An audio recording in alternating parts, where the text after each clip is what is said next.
SSC দাখিল এবং vocational পরীক্ষার ফল প্রকাশিত হয়েছে। একটা সিগনিফিক্যান্ট দিক সম্ভবত পাশের হার এবং জিপিএ 5-এর সংখ্যা কমেছে বেশ সিগনিফিক্যান্টলি। আমাদের মাননীয় শিক্ষামন্ত্রী তার ব্রিফিংয়ে জানিয়েছেন যে শিক্ষার মান নিশ্চিত করা জরুরি। মানে একটা সময় ছিল যেন তেনভাবে মানুষকে নাম্বার দেওয়া, পাশ করানোর প্রবণতা। এই সরকার শিক্ষার মান নিশ্চিত করার ক্ষেত্রে এই ব্যাপারগুলো মাথায় রাখবে, সেটা আমরা প্রথমবারই জানান দিয়েছি আশা করি। স্বাস্থ্য ও পরিবার কল্যাণ মন্ত্রণালয়, আপনারা জানেন যে চিকিৎসকদের উপস্থিতি আমাদের একটা সংকটের ব্যাপার। অনেক সময় এটা হয়, মাননীয় মন্ত্রী এবং প্রতিমন্ত্রী এই ব্যাপারে খুবই নজরদারি করছেন এবং মাননীয় মন্ত্রী অফিস চলাকালীন সময়ে একজন চিকিৎসককে বরখাস্তও করেছেন। এগুলো সিম্বলিক এবং এটা একটা বার্তা টু অল দ্য ডক্টরস যে এই ব্যাপারগুলো তাদেরকে আসলে মেনে চলতে হবে। খাদ্য মন্ত্রণালয় খাদ্যবান্ধব কর্মসূচি চলছে। 55 লক্ষ গ্রামীণ দরিদ্র অতি দরিদ্র পরিবারকে 15 টাকা মূল্যে 30 কেজি করে চাল বিতরণ করা হবে। এটা আমি আগে একদিন জানিয়েছিলাম। মজুদ বৃদ্ধি হয়েছে। পার্বত্য অঞ্চলে নতুন গুদাম, প্রাকৃতিক দুর্যোগ, জরুরি পরিস্থিতি ও যোগাযোগ ব্যবস্থা সাময়িক বিঘ্নের সময় দুর্গম পার্বত্য এলাকায় দ্রুত নির্বিঘ্ন খাদ্য সংরক্ষণ সরবরাহ নিশ্চিত করতে 3টি পার্বত্য জেলায় নতুন খাদ্য গুদাম নির্মাণ করা হবে। আমরা জানি যে এই জেলাগুলোর যোগাযোগ ব্যবস্থা যথেষ্ট ভালো থাকে না, সেই কারণে এখানে নতুন খাদ্য গুদাম তৈরি করা হবে। সংস্কৃতি বিষয়ক মন্ত্রণালয়, আপনারা জানেন জুলাই জাদুঘর, গণ-অভ্যুত্থান জাদুঘর উদ্বোধন করা হয়েছে। এটা নিয়ে নানান রকম আলাপ প্রচলিত ছিল, সেটাকে মিথ্যা প্রমাণিত করে এটা হয়েছে এবং আপনারা দেখেছেন প্রচুর মানুষের অসাধারণ আগ্রহ এই জাদুঘর দেখার জন্য। শুরুতে একদিনের মতো একটু ব্যবস্থাপনায় সমস্যা হয়েছে মানুষের প্রচণ্ড আগ্রহের কারণে, সেটা নিয়ন্ত্রণ করে এখন খুবই শৃঙ্খলার সাথে সবাই জাদুঘর দেখছেন। আপনাদেরকে আরেকটা তথ্য একটু আমরা জানিয়ে রাখি, এই জাদুঘরের একটা দিন আমরা স্কুলের জন্য নির্ধারণ করার সিদ্ধান্ত নীতিগতভাবে নিয়েছি। স্কুলের শিশুদেরকে আমরা একটু ওপরের ক্লাসের যারা আছেন তাদেরকে আমরা সরকারি উদ্যোগে এই জাদুঘরে নিয়ে এসে এই জাদুঘর দেখানোর ব্যবস্থা করব। এটা শুধু এই জাদুঘর না, আমাদের জাতীয় জাদুঘর যেটা আছে সেখানেও ইনফ্যাক্ট আমি একটু এই প্রসঙ্গে জানিয়ে রাখি, স্কুলের ছাত্রছাত্রীদেরকে এনে সেটা দেখানোর ব্যবস্থা করা হচ্ছে সরকারি ব্যবস্থাপনায়। মাননীয় প্রধানমন্ত্রী, জি হ্যাঁ, টিকিট ছাড়া, টিকিট এটা free, it's free of cost. আচ্ছা, না সব স্কুল, এটা ইনফ্যাক্ট পর্যায়ক্রমে সব স্কুলেই হবে। এটা ওখানে শুরু হয়ে গেছে। আপনারা খেয়াল করবেন যে মাননীয় প্রধানমন্ত্রী সংসদে ছাত্রছাত্রীদেরকে নিয়ে যাওয়ার ব্যবস্থা করেছেন সেরকমই একটা অংশ হিসেবে, এবং এটা শুধুমাত্র 1-2 জাদুঘর না, ঢাকা এবং ঢাকার বাইরে অন্যান্য জাদুঘরেও আমরা একই রকম পদক্ষেপ নেব। আমাদের সংস্কৃতি মন্ত্রণালয়ের অধীনে যেটা আছে, আবার কিছু কিছু আছে অন্য মন্ত্রণালয়ের অধীনে, সেগুলোরও ইনফ্যাক্ট তাদেরকে দেখানোর জন্য নিয়ে যাওয়া হবে। বিদ্যুৎ জ্বালানি ও খনিজ সম্পদ মন্ত্রণালয় একটা জরুরি বিজ্ঞপ্তি আমি একটু পাঠ করছি। এটা নিয়ে সামাজিক মাধ্যমে যথেষ্ট কনফিউশন হয়েছে, সমালোচনা হয়েছে। সেই পরিপ্রেক্ষিতে এই বিবৃতিটা খুবই জরুরি, আমি পাঠ করছি। এটা অলরেডি পাবলিকলি আছে, তারপরও দেশে নিরবচ্ছিন্ন এবং নিরাপদ জ্বালানি তেল সরবরাহ নিশ্চিত করতে বেসরকারি পর্যায়ে পরিশোধিত জ্বালানি আমদানিপূর্বক সংরক্ষণ, পরিবহন ও বিতরণ ও বিপণন নীতিমালা 2026-এর একটি খসড়া প্রণয়নের উদ্যোগ নিয়েছে সরকার। প্রস্তাবিত নীতিমালা প্রণয়নের মূল উদ্দেশ্য হলো দেশের জ্বালানি নিরাপত্তা নিশ্চিত করা ও নিরবচ্ছিন্ন সরবরাহ ব্যবস্থা বজায় রাখা। এছাড়াও একটি স্বচ্ছ ও প্রতিযোগিতামূলক ব্যবস্থা গড়ে তোলার মাধ্যমে জরুরি বা সংকটকালীন পরিস্থিতিতে বিদ্যমান সরকারি ব্যবস্থার পাশাপাশি বেসরকারি খাতের অবকাঠামো ও বিনিয়োগ সক্ষমতাকে জাতীয় স্বার্থে ব্যবহার করা এই নীতিমালার লক্ষ্য। জ্বালানি খাত সংশ্লিষ্ট সকল অংশীজনের মতামত ও পরামর্শ গ্রহণ করে নীতিমালাটি চূড়ান্ত করা হবে। জনতার স্বার্থ, জ্বালানি নিরাপত্তা, প্রতিযোগিতামূলক বাজার ব্যবস্থা, স্বচ্ছতা ও জবাবদিহিতা নিশ্চিত করা সম্ভব হলেই এ ধরনের নীতিমালা প্রণয়নের বিষয়টি বিবেচনা করা হবে। কাজে এই নীতিমালার মাধ্যমে কোনো নির্দিষ্ট ব্যক্তি, প্রতিষ্ঠান বা গোষ্ঠীকে বিশেষ সুবিধা দেওয়ার সুযোগ নেই। প্রস্তাবিত এই নীতিমালা নিয়ে কিছু গণমাধ্যম ও সোশ্যাল মিডিয়ায় অনুমান নির্ভর ও অসত্য তথ্য প্রকাশ করা হচ্ছে, যা অনভিপ্রেত। এ বিষয়ে সকলকে দায়িত্বশীল আচরণ করার জন্য অনুরোধ করা হলো। রেলপথ মন্ত্রণালয়, আমরা এই সরকার নিরাপদ, সাশ্রয়ী, আধুনিক ও পরিবেশ বান্ধব রেল সেবা সম্প্রসারণকে বিশেষ অগ্রাধিকার দিয়েছে। রাজধানী ও পার্শ্ববর্তী অঞ্চলের মধ্যে কার্যকর কমিউটার নেটওয়ার্ক গড়ে তোলার পাশাপাশি আন্তনগর রেল সেবার সম্প্রসারণেও অনেক উদ্যোগ নেওয়া হয়েছে। 180 দিনের মধ্যে ইশতেহারে ঘোষিত আন্তনগর ট্রেন সেবা সম্প্রসারণ এবং কমিউটার ট্রেন সেবা সম্প্রসারণ, এটা দুটোরই অগ্রগতি অনেক বেশি হয়েছে। এরই ধারাবাহিকতায় ঢাকা গোপালগঞ্জ ঢাকা রুটে অভিযাত্রিক কমিউটার নামে একটি নতুন একজোড়া কমিউটার ট্রেন চালু করা হয়েছে। 180 দিনে ইনফ্যাক্ট বিভিন্ন মন্ত্রণালয় কী করছে সেটার একটা ইভ্যালুয়েশন চলছে। মাননীয় প্রধানমন্ত্রীর কার্যালয়ে উপদেষ্টা এবং স্পেশাল অ্যাসিস্ট্যান্টদের সমন্বয়ে একটা কমিটি আছে। আমি নিজস্ব এই কমিটির সদস্য হিসেবে আমি জানি এটা অত্যন্ত মেটিকুলাসলি যাচাই বাছাই হচ্ছে এবং সেটা নিয়ে 180 দিনের পরে সম্ভবত মাননীয় প্রধানমন্ত্রী নিজেই জনগণের সামনে এসে হাজির হবে। তিনি সেখানে কি করতে চেয়েছেন, কতটা পেরেছেন বা কতটা পারেননি, এই সব কিছু নিয়েই জনগণের সামনে কথা বলবেন, ব্যাখ্যা দেবেন। এবং আমি এটুকু জানাতে চাই যে 180 দিনে আমাদের যে লক্ষ্যমাত্রা ছিল সেটা আমরা প্রায় সব ক্ষেত্রেই ভালোভাবে অর্জন করতে পেরেছি। বাণিজ্য মন্ত্রণালয় বাংলাদেশ ও দক্ষিণ কোরিয়ার মধ্যকার সমন্বিত অর্থনৈতিক অংশীদারিত্ব চুক্তি নিয়ে নেগোসিয়েশন আনুষ্ঠানিকভাবে সম্পন্ন হয়েছে। 1 বছরের আলোচনার পর এটার মাধ্যমে যেটা হবে, বাংলাদেশের 8,428টি পণ্য দক্ষিণ কোরিয়ার বাজারে তাৎক্ষণিক শুল্কমুক্ত প্রবেশাধিকার পাবে। অন্যদিকে দক্ষিণ কোরিয়া বাংলাদেশের বাজারে 1054টি পণ্যের একই সুবিধা পেয়ে থাকবে। পাট ও বস্ত্র মন্ত্রণালয়, আমরা এটা এনকারেজ করছি, আমরা জনগণের কাছে আহ্বানও জানাই। আসলে জনগণের সহযোগিতা ছাড়া শুধুমাত্র চাপ প্রয়োগ করে বা জরিমানা করে এটা কঠিন। সেটা হচ্ছে পরিবেশ বান্ধব পাটের ব্যাগ ব্যবহার করা। সরকার তার জায়গা থেকে চেষ্টা করছে যতটা সম্ভব সাহায্য করার জন্য। স্বল্প মূল্যে জেপিডিসি থেকে পাটের তৈরি 9,000 পিস গ্রসারি ব্যাগ টিসিবি ডিলারগণের মাধ্যমে সরবরাহ করা হয়েছে।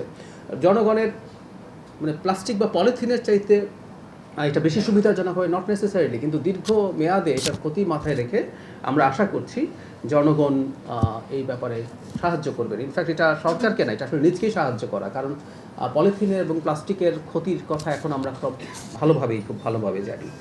আমি আগে একদিন জানিয়েছিলাম এই কাজের অগ্রগতি হচ্ছে। বিটিএমসির 25টি মিলের মধ্যে 16টি মিল পিপিপির আওতায় পরিচালনার জন্য অর্থনৈতিক বিষয় সংক্রান্ত মন্ত্রিসভা কমিটি কর্তৃক অনুমোদিত হয়েছে। সরকারি যেসব মিল কলকারখানা আছে সেগুলো সরকার বছরের পর বছর ভর্তুকি দিয়ে জনগণের অর্থের এক ধরনের অপচয় হয়েছে। এটা হয়। ইনফ্যাক্ট আমি জন্মেছি, বেড়ে উঠেছি এ ধরনের একটা ইন্ডাস্ট্রিতে, আমার বাবা কাজ করতেন সেখানে।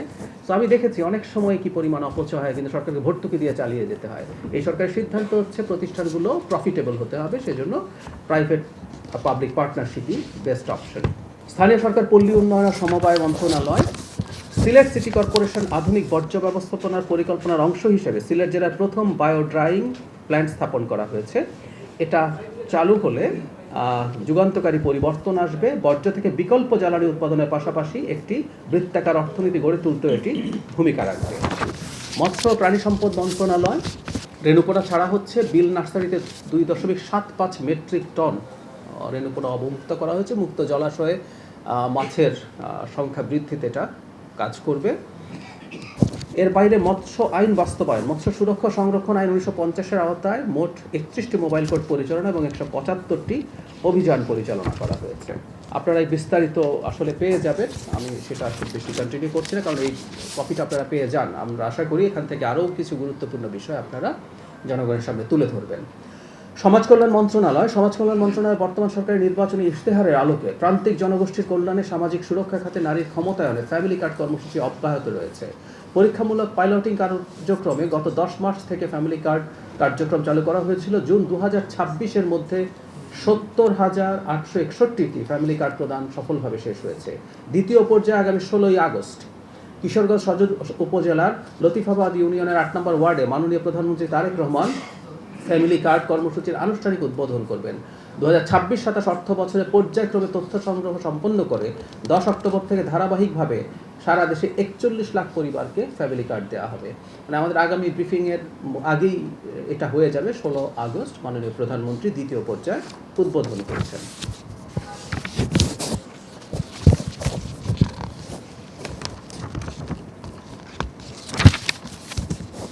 বেসামরিক বিমান পরিবহন ও পর্যটন মন্ত্রণালয়, আপনারা জানেন একটা বিমানে একটা সংকট হয়েছিল। এই মন্ত্রণালয় বা সরকারের পক্ষ থেকে যাত্রীদের প্রতি আগেই তাদের দুঃখ প্রকাশ করা হয়েছে। আসলে যেটা সমস্যা হয়েছিল, যে যন্ত্রাংশটা পাওয়ার কথা ছিল সেটা ইউরোপিয়ান পার্টনার এসিচেকের কাছে সেটার প্রয়োজনীয় যন্ত্রাংশ ছিল না, সেজন্যই বাংলাদেশ থেকে এই যন্ত্রাংশ নিয়ে যেতে হয়েছে। এই কারণে এই সংকটটা, এবং ইমিগ্রেশনের কারণে যাত্রীরা এয়ারপোর্টের বাইরে যেতে পারেনি, তাদের অত্যন্ত কষ্ট হয়েছে, সেটা আমরা বিভিন্ন মিডিয়ায় দেখেছি। সেটা নিশ্চয়ই আমরা খেয়াল করি এবং আমরা ভবিষ্যতে এই ধরনের সমস্যা যেন না হয় সেটার ব্যাপারে ব্যবস্থা নেওয়া হবে।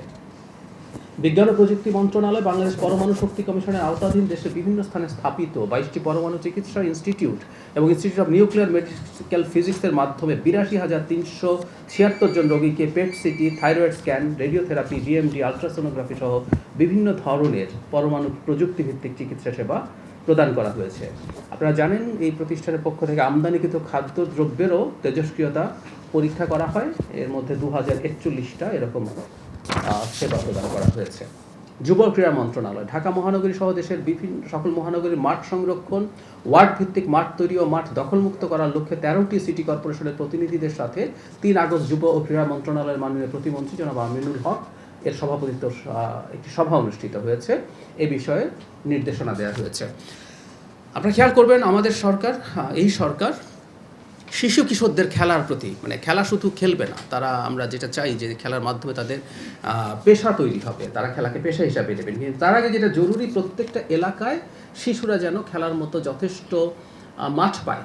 এক তো মাঠ ছিল, দখল হয়েছে, কোনো কোনো জায়গায় মাঠের কোনো স্কোপই নাই, সেসব জায়গায় নতুন মাঠ তৈরি করা হবে, এই ধরনের চেষ্টাও এই সরকারের পক্ষ থেকে আছে। এবং মাননীয় প্রধানমন্ত্রীর কাছ থেকে আমি ব্যক্তিগতভাবে শুনেছি এই মাঠের ব্যাপারে তিনি খুবই সিরিয়াস। কারণ আমরা শিশুদেরকে যদি যত বেশি সম্ভব সাংস্কৃতিক কর্মকাণ্ড, খেলাধুলার মধ্যে ইনভলভ করতে না পারি, তাদের ডিভাইস নির্ভরশীলতা বাড়তে থাকে এবং সেটা আমাদের ভবিষ্যতের জন্য ভালো কিছু হবে না। সো এটা খুবই গুরুত্বপূর্ণ একটা পদক্ষেপ সরকারের। পররাষ্ট্র মন্ত্রণালয় লিবিয়ার রাজধানী ত্রিপোলি থেকে 340 অনিয়মিত বাংলাদেশি নাগরিককে বিগত 8 আগস্ট দেশে ফিরিয়ে আনা হয়েছে। এই ব্যাপারে সকল প্রতিষ্ঠান একসাথে কাজ করেছে। পরিকল্পনা মন্ত্রণালয় 2026-27 অর্থ বছরে এডিপিভুক্ত মোট 1172টি প্রকল্পের অনুকূলে নিজস্ব অর্থায়ন সহ মোট বরাদ্দ রয়েছে 3,08,925 কোটি টাকা।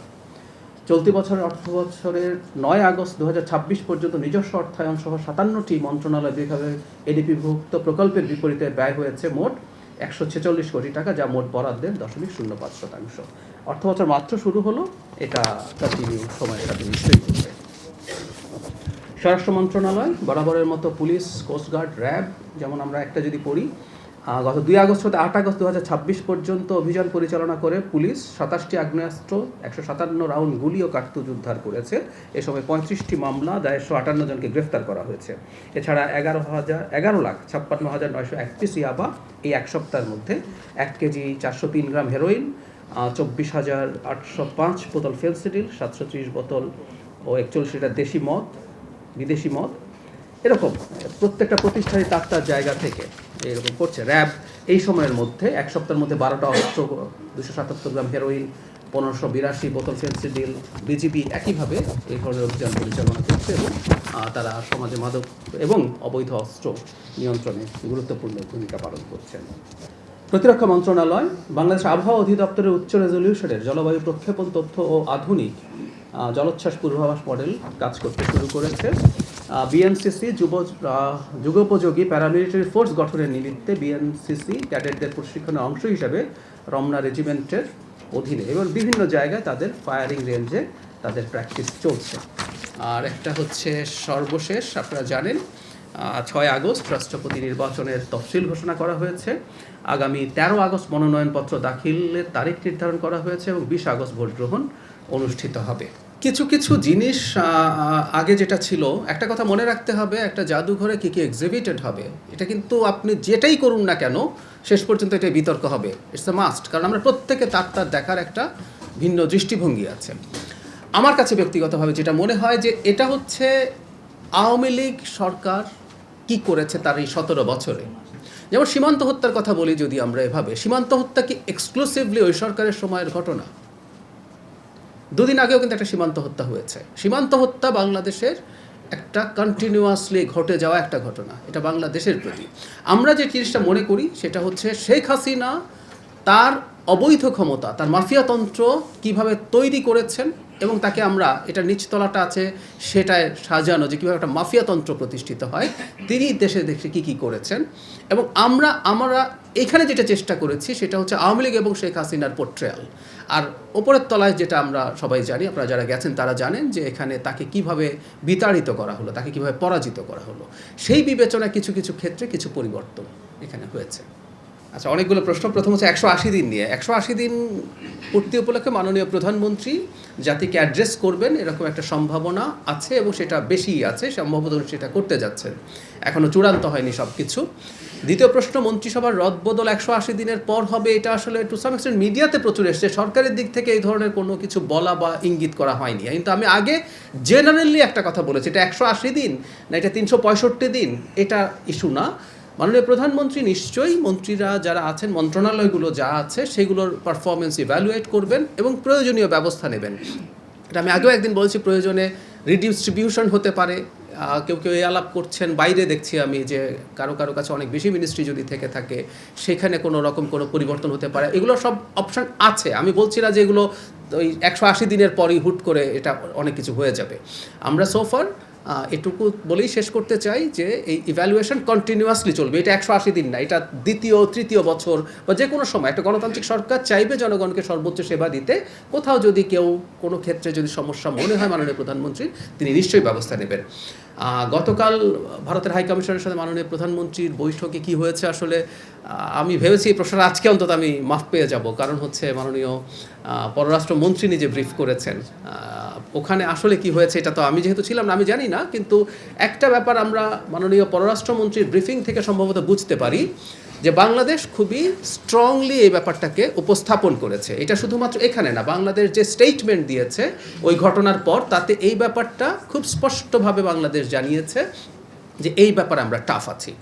যদিও পরবর্তীতে ভারতে যিনি ব্রিফ করেন তিনি এটাকে তাদের সাথে সম্পর্ক নেই বা এই ধরনের একটা কথা বলার চেষ্টা করেছেন, কিন্তু এই ঘটনা ঘটতে পারার পেছনে তাদের কোনো না কোনো ফর্মে এন্ডোর্সমেন্ট আছে। এবং আমি মাননীয় স্বরাষ্ট্রমন্ত্রীও কথা বলেছেন এবং আমিও ব্যক্তিগতভাবে এটাকে রিইটারেট করতে চাই, আমাদের ভবিষ্যৎ সম্পর্কে যে রিয়াল অ্যালাইনমেন্টের আলাপ আমরা করছি সেটার অনুকূল পরিবেশ ভারতের দিক থেকে আসলে তৈরি করতে হবে। কারণ বাংলাদেশে দীর্ঘকাল যে সমস্যাটা হয়েছে সেটা জনগণের পারসেপশন আছে এবং আমাদের কাছেও কম বেশি তথ্য আছে। আমরা দেখতে পেয়েছি নানা সময়ে ওই সরকারটা এইভাবে অপ্রেসিভ হয়ে উঠতে পেরেছিল, তার ক্ষমতা টিকিয়ে রাখতে পেরেছিল, তার সাথে ভারতের এক ধরনের যোগাযোগের ব্যাপারে জনগণের মধ্যে শক্ত বক্তব্য আছে, সন্দেহ আছে। সুতরাং সেই জায়গা থেকে এবং সেই মানুষটাকেই যখন তারা এইভাবে আবার খানিকটা এন্ডোর্স করছেন, মানে আবার একটু যোগ করি, তাকে তো প্রত্যর্পণ করার কথা ছিল, তাকে বাংলাদেশে নিয়ে আসার কথা ছিল, বাংলাদেশের সাথে ভারতের চুক্তি আছে, তাকে আমরা মৃত্যুদণ্ডপ্রাপ্ত একজন আসামিকে ফেরত চাই, আমরা তাকে দেশে এনে আইনের আওতায় আনতে চাই। সেটা তো হচ্ছেই না, তিনি সেখানে বসে মাঝে মাঝে নিজেদের সাথে করছেন। এবার যেটা সবচেয়ে বড় ব্যাপার হলো সেটা হচ্ছে তিনি রীতিমতো সংবাদ সম্মেলন করলেন। সেই ব্যাপারটা খুব স্বাভাবিকভাবেই যাকে আমরা এনে বিচার করতে চাই সেটা না করে তিনি ওখানে বসে এটা করছেন। এই ব্যাপারগুলোকে ভারতের মানে আন্তরিকভাবে নিতে হবে যে বাংলাদেশের সাথে ভবিষ্যৎ সম্পর্ক কীরকম হবে, কীভাবে হবে সেটার ব্যাপারে। সো এই বার্তাটা টাফ স্ট্রংলি দেয়া হয়েছে, এতে কোনো সন্দেহ নাই। এটা তো আমরা যেটা দেখতে পাইনি, আমরা যে ভিজিবল স্টেটমেন্টটা দেখেছি সেটাও অত্যন্ত মানে শক্ত ছিল। আমরা আমাদের এই ব্যাপারটা আমরা কতটা সিরিয়াসলি নেই, আমরা কতটা এই ব্যাপারটাকে এন্ডোর্স করি না সেটা ওখানে ছিল। আর রয়ের যিনি এসছেন, প্রধান এসছেন, এটা নিয়ে প্রচুর স্পেকুলেশন দেখছি।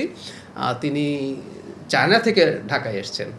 সো এটা তার এক ধরনের সফর এবং আমাদের যে কাউন্টার পার্ট আছে তার সাথে বসবেন। এটা নিয়ে মনে হয় না সরকার যদি মনে করে সেই সফরের পর সেখানে কোনো একটা স্টেটমেন্ট সরকারের দিক থেকে হয়তো দেওয়া হবে, কিন্তু এটা নিয়ে স্পেকুলেশনের কিছু নেই। মানে অনেকে এমনভাবে করছেন যে গোপন, মানে সবাই সব জানেন, পত্রিকায় সব চলে আসলো, কিন্তু এরকম কথা লিখছেন। আমাদের কাছে একটা বিতর্ক আছে যে রাষ্ট্রের সার্বভৌমত্বের বিষয়ে রয়ের একটা বিতর্কিত ভূমিকা বাংলাদেশের বিষয়ে, তার হঠাৎ করে সফরটা কেন? এটা কোনো ব্যাপারই নেই। যেমন আমাদের যিনি গোয়েন্দা প্রধান আছেন তিনি তো ভারতে গিয়েছিলেন, তিনিও ভারতে গেছেন, তিনিও সফর করেছেন। একটা কথা আমি একটু ক্লিয়ার করতে চাই, জনাব ত্রিবেদী হাই কমিশনার কিন্তু তার বক্তব্যে এই কথাটা বলেছেন যে কথাটা আমরা সব সময় বলি যে আমাদের তো প্রতিবেশী পাল্টানো আসলে যাবে না, বন্ধু পাল্টানো যায়, এটা পররাষ্ট্রনীতিতে বলা হয়, বন্ধু পাল্টানো যায় কিন্তু প্রতিবেশী পাল্টানো যায় না। সো আমাদের তো আসলে এনগেজ করতে হবে, আমাদের নতুন করে আমাদের সম্পর্ক আমি বারবার রিয়ালাইনমেন্টের কথা বলছি, কারণ আগে যেভাবে ভারত বাংলাদেশের সাথে সম্পর্ক তৈরি করতে চেয়েছে to some party or to some person, specifically একজন মানুষের প্রতি তিনি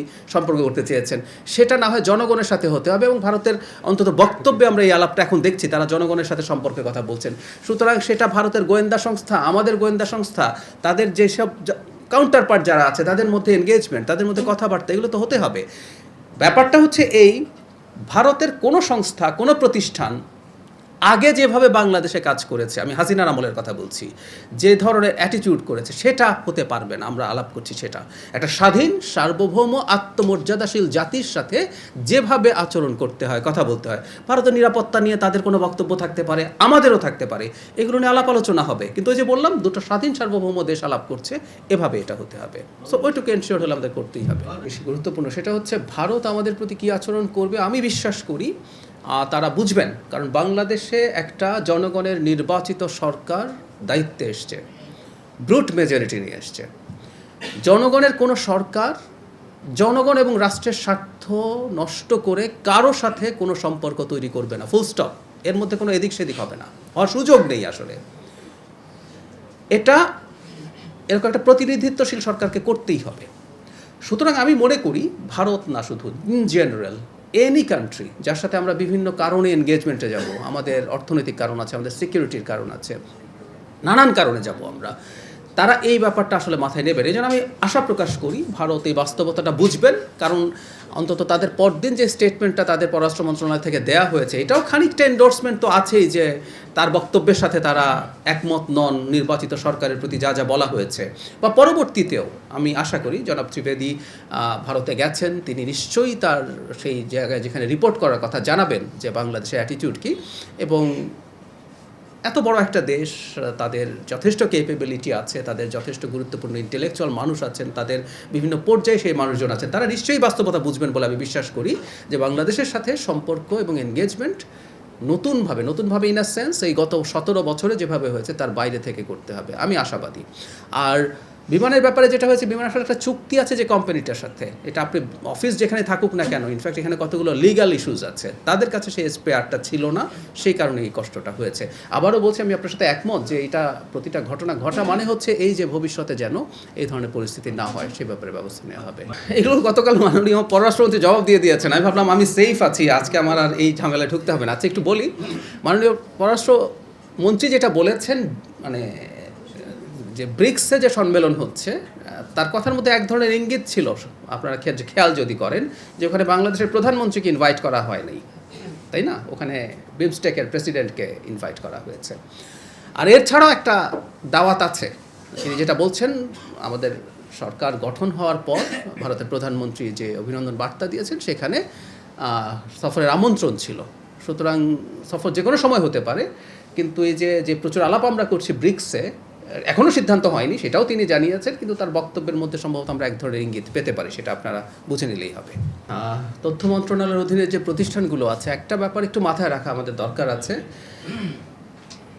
একটা দেশে সরকারে বিভিন্ন রকম মানুষ আছে, বিভিন্ন রকম মানুষ কাজ করেন, বিভিন্ন চিন্তার মতাদর্শের মানুষ কাজ করেন, এবং তার যদি কোনো ক্রিমিনাল অফেন্স না থাকে তিনি কাজ করতে পারবেন, এটা মোটামুটি একটা বেসিক জায়গা। আমরা আসলে এবার এইভাবে কথা কেন বলছি, এই আলাপগুলো কিন্তু বাংলাদেশে একসময় ছিল না। কোনো মানুষ এই দল সমর্থন করেন, কোনো মানুষ ওই দল সমর্থন করেন, কিন্তু তিনি বিভিন্ন সরকারি দায়িত্বে থাকেন। আমরা এই আলাপটা করছি কারণ আসলে এই গত 15 বছরে যা ঘটেছে সেই কারণে, এটাই হলো মূল ইস্যু। একটা নীতিগত অবস্থান সরকারে আছে, শুধু এই মন্ত্রণালয় না, বিভিন্ন মন্ত্রণালয়েই, যে খুব তাড়াহুড়ো না করা। যেই মানুষগুলো খুবই ব্র্যান্ডেড ছিলেন এবং প্রকাশ্যে ওই সরকারের সাথে অ্যালাইড ছিলেন, সেই মানুষগুলোর ব্যাপারে আপনি যদি খেয়াল করেন, দেখবেন ধাপে ধাপে পদক্ষেপ নেওয়া হচ্ছে। এটা আপনি বলতে পারেন খুব ড্রাস্টিক, খুব তাড়াহুড়ো করে নেওয়া হয়েছে, অনেক পদক্ষেপ একসাথে, যখন ভিজিবল কখনো, যখন অনেক পদক্ষেপ একসাথে নেওয়া হয়। একটা উদাহরণ দিই, আপনি যখন দেখলেন যে কিছু কিছু ক্ষেত্রে এখানে অনেকজনকে চাকরি থেকে সরিয়ে দেওয়া হয়েছে, বা এখানে খুব দ্রুত অনেকগুলো পরিবর্তন করা হয়েছে, সেগুলো চোখে পড়ে। কিন্তু তথ্য মন্ত্রণালয়ের প্রতিষ্ঠানগুলোতেও ধাপে ধাপে পরিবর্তন হচ্ছে, আমি জেনে বলছি, পরিবর্তন হচ্ছে। মন্ত্রণালয় খুব তাড়াহুড়ো করা চেতে, মানে 180 দিনে আমরা কি পরিবর্তন করেছি আসলে সেটা ইস্যু না। 180 দিনের আমরা সরকার থেকে হিসাব করা হচ্ছে কি কি কাজ করছে, মানে এটা হলো সবচেয়ে ইম্পর্টেন্ট ব্যাপার। আমি এটাও আপনার সাথে একমত, আমরা যদি আমাদের সাথে চিন্তার অ্যালাইন্ড মানুষ না পাই সেই কাজ ভবিষ্যতে ঠিকমতো হবে না। এটা চলবে, এটা চলছে, এটা চলবে, কিন্তু আমরা আপনাদের কাছে এক্সপেক্ট করব আপনারাও আপনাদের মিডিয়ার জায়গা থেকে চেষ্টা করবেন অন্তত যে 180 দিনে সরকারের কি করার কথা ছিল, কতটুকু পারা হয়। জি, 180 দিন হয়তো এই মিডিয়াগুলা যাদের দেখতেছেন শেখ হাসিনার দোষর, যারা শেখ হাসিনাকে ফেসিস্ট বানাতে যারা সহায়তা করছে, সেই লোকগুলা কিন্তু এইসব প্রতিষ্ঠানে এখনো দাবলিয়ে বেড়াচ্ছে। আমরা 180 দিন পরে আপনাদের অবস্থা কোন জায়গায় যাবে আমি বুঝতে পারছি, আমি সতর্কবার্তা গ্রহণ করছি, নিশ্চয়ই আমরা কাজ করব। আচ্ছা, আমি এখানে একটা প্রশ্ন আছে, আমি এটা করে ফেলি। জি জি, মাননীয় উপদেষ্টা, আমি একটু একটা বিষয়ে জানতে চাচ্ছিলাম যে আমাদের ক্রিকেটের অলরাউন্ডার সাকিব আল হাসান সম্প্রতি রয়টার্সকে দেয়া এক সাক্ষাৎকারে তিনি বলেছেন যে সরকারের কাছে আপিল করেছেন যে তাকে যদি মানে নিরাপত্তা দেওয়া হয় তাহলে তিনি বাংলাদেশে এসে তার বিরুদ্ধে উত্থাপিত মামলা ফেস করতে চান। তো এ ধরনের একটি সাক্ষাৎকার থেকে বিশেষ করে সাকিব আল হাসানের মতো একটা মুখ, মানে সারা বিশ্বব্যাপী যেখানে অলরাউন্ডার, এই ধরনের একটা সাক্ষাৎকার থেকে বিদেশে আমাদের সম্পর্কে একটা ভুল ধারণাও সৃষ্টি হয়। তো সেই ক্ষেত্রে আমি জানতে চাচ্ছি যে তিনি যে আপিলটা করেছেন যে তার নিরাপত্তার ব্যবস্থার বিষয়ে, যে তিনি তার মামলা ফেস করতে চান, এজন্য সরকারের কাছে যে নিরাপত্তা চেয়েছেন এ বিষয়ে সরকারের। আচ্ছা, আমি আপনাকে একটা প্রশ্ন করি, আমি সবসময় উত্তর দিতে দিতে, সাকিব আল হাসান যদি দেশে আসেন আপনার কি মনে হয় উনি নিরাপত্তাহীন থাকবেন? আপনি একটু জবাবটা দিন তো। মানে ভালো খেলোয়াড় হতে পারেন, উনি একজন নষ্ট পচে যাওয়া মানুষ, যে মানুষ হাসিনার সাথে অ্যালাইন্ড হয় এবং এখনও অ্যালাইন্ড থাকেন। সেই 5 তারিখে তো তার বক্তব্য এসছে। সো ডোন্ট কেয়ার উনি কত নামি, কত সুনাম তার আছে, এসব ফালতু কথা উনি বলেন আসলে সরকারকে কিছুটা চাপে ফেলার জন্য। আমি আবারও বলছি, এনিবডি কেউ আছেন, উনি বাংলাদেশে আসবেন মামলা ফেস করার জন্য, আইন ফেস করার জন্য, বিচার ফেস করার জন্য, এবং উনি এয়ারপোর্টে নামলে কি লোকজন মব করে তার কিছু করে ফেলবে? উনি কি সেটা মনে করেন? আমরা কেউ মনে করি? No way. উনি আসবেন এবং ওনার নিরাপত্তার মাধ্যমে উনি ফেস করবেন ওনার যা যা অভিযোগ আছে, এবং সেখানে যা যা আইনগত ব্যাপার আছে সব তিনি মেনে নিয়ে যদি আসেন, কোনো সমস্যা আমি দেখি না। এই প্রত্যেকটা কথা আসলে আমাদের এই সরকারের বিরুদ্ধে প্রোপাগান্ডা, মানে যে মানুষটা স্টিল হাসিনার সাথে অ্যালাইন্ড হয়ে কথা বলে সেগুলো বলবে, উই ডোন্ট কেয়ার। এটা শুধু সে না, সে তো আর হাসিনার চেয়ে বড় অপরাধী না। হাসিনাও যদি বাংলাদেশে আসেন, উনি তো বলছেন ডিসেম্বরে আসবেন, আমি বহুবার বলেছি তিনি যদি আসেন পূর্ণ নিরাপত্তার সাথে তিনি আসবেন, পূর্ণ নিরাপত্তার সাথে তিনি বিচারিক প্রক্রিয়ায় যাবেন, পূর্ণ অধিকার ভোগ করবেন বিচারিক প্রক্রিয়ায়, যা যা করা দরকার। তারপর আদালত যে সিদ্ধান্ত নেবে সেটা আমরা সবাই মেনে নেব। আমরা হাসিনার মতো একটা মাফিয়া রেজিম এই দেশে আর দেখতে চাই না, এটা না ভবিষ্যতেও হতে দেব না। কোনো ফ্যাসিস্ট মাফিয়া রেজিম না, এটা একটা গণতান্ত্রিক রাষ্ট্র। এখানে সবচেয়ে বিভৎস অপরাধীটাও তার নাগরিক অধিকার যা যা পাওয়ার, সাংবিধানিক অধিকার যা যা পাওয়ার, সেটা সাকিব আল হাসান হোক, সেটা হাসিনা হোক, তারা পাবেন, এটা ফর শিওর। আমি ওই একই কথাই আপনি আবার বললেন, আমি আপনার সাথে একমত, এটা আমরা খেয়াল করব। মানে আরেকটু টিকে গেলে অস্তিত্ব থাকবে না তালিকায় সম্ভবত আমিও আছি। সো এই ঝুঁকিটা আমি আসলে নিজে বুঝি, আমি খুব ভালোভাবে বুঝি। ওই জুলাইয়ের ওই দিনগুলোতে হোয়াট হ্যাপেন্ড, আমি নিজে কি ফেস করেছি আমি জানি। তো সুতরাং আমিও আসলে আপনাদেরই দলে আছি, আপনি এটা মনে করবেন না যে আমি অন্য দিকে আছি। সুতরাং এটা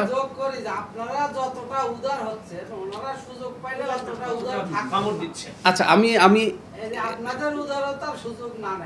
আই গট ইট। আমরা আর একটা কথা একটু আপনাদের মনে রাখতে হবে প্লিজ, এটা একটু ক্লিয়ার করা দরকার।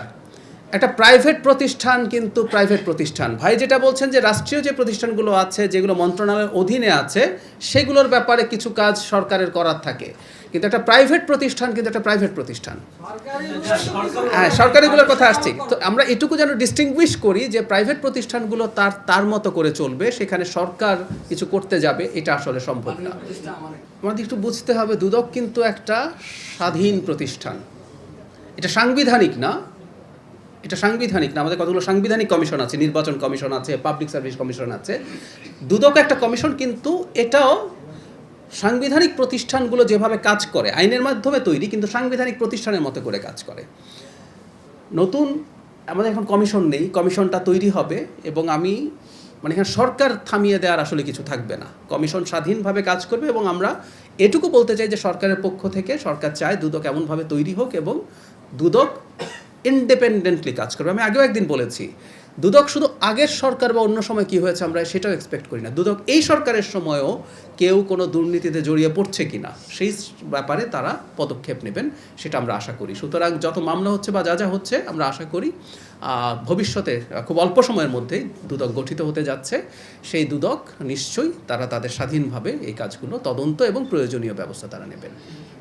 বিশেষ করে জি আচ্ছা এক সেকেন্ড উনি একটা প্রশ্ন করতে চাইছেন। জি আপনি শুরুতেই বললেন যে শিক্ষার মান বাড়ানোর জন্য পাশের হার কমানো না না শিক্ষার মান বাড়ানোর জন্য পাশের হার কমানো হয়নি। আমরা বলছি একটা জিনিস, ন্যূনতম যোগ্যতা ছাড়া পাশ করিয়ে দেয়া বা গ্রেড দিয়ে দেওয়ার একটা প্রবণতা ছিল, মাননীয় শিক্ষামন্ত্রী তার বক্তব্যে এটা জানিয়েছেন। এগুলো প্রত্যেকটা মাফিয়াদের টুল, যে আমি মানুষকে মানে বাংলাদেশের 2 লাখ মানুষ বাচ্চা বা কখনো কখনো 2 লাখের বেশি বাচ্চা প্লাস পেয়েছে, মেক পিপল হ্যাপি, কিন্তু এতে তো সংকট তৈরি হয়েছে। আপনি কি দেখেন নাই? আপনি এখন সার্চ করলে রিপোর্ট পাবেন ঢাকা ইউনিভার্সিটির ভর্তি পরীক্ষায় পাস মার্কই পায় না 2টো GPA 5 পাওয়ার পর। সো মান বাড়ানোর জন্য আমাদের মানটা যে জায়গায় আছে আমরা সেটা আসলে দেখতে চাই। মান বাড়ানোর জন্য তো অন্য সব কাজ আছে, আমাদের টিচারদের ট্রেনিং থেকে শুরু করে কারিকুলাম, কিন্তু এই প্রবণতাও দিনের শেষে শিশুদেরকে এক অর্থে মান বাড়াতে সাহায্য করবে, কারণ তারা মনে করবে আমাকে আমার পাস আমার গ্রেড অর্জন করে নিতে হবে। সো ওই কারণে ব্যাপারটা দীর্ঘদিন কিন্তু এই ব্যাপারে একটা মারাত্মক রকম খারাপ পরিস্থিতি চলছিল। আপনাদের অনেকে প্রাইভেট প্রতিষ্ঠানেও সাংবাদিকদের কথা বলছি নিপীড়িত হয়েছেন, নানান রকম অনিয়মের শিকার হয়েছেন, কিন্তু প্রাইভেট প্রতিষ্ঠানগুলোর ক্ষেত্রে আপনাদের যে যে অন্যায় বা অবিচার আপনাদের উপরে হয়েছে সেগুলো যদি আইনগত ব্যবস্থা নেওয়া যায়, আপনারা সেগুলো যদি নেন সেগুলো সবচেয়ে ভালো অপশন হবে। এখন সেই নিপীড়ন বা অন্যায়ের শিকার হওয়ার পরে এখন ওই প্রতিষ্ঠানগুলোতে আসলে আই রিপিট ওগুলো বেসরকারি প্রতিষ্ঠান, ওগুলোর ব্যাপারে সরকারের আসলে খুব বেশি কাজ করার স্কোপ নেই। সরকার যেটা পারে সেটা হচ্ছে আগে যা যা হয়েছিল সেই ব্যাপারে যদি আপনারা কোনো আইনগত অবস্থান নিতে যান সেই ব্যাপারে আপনাদের কোনো সাহায্য বা পাশে থাকার চেষ্টা করতে পারে। ধন্যবাদ। ঠিক আছে, থ্যাংক ইউ।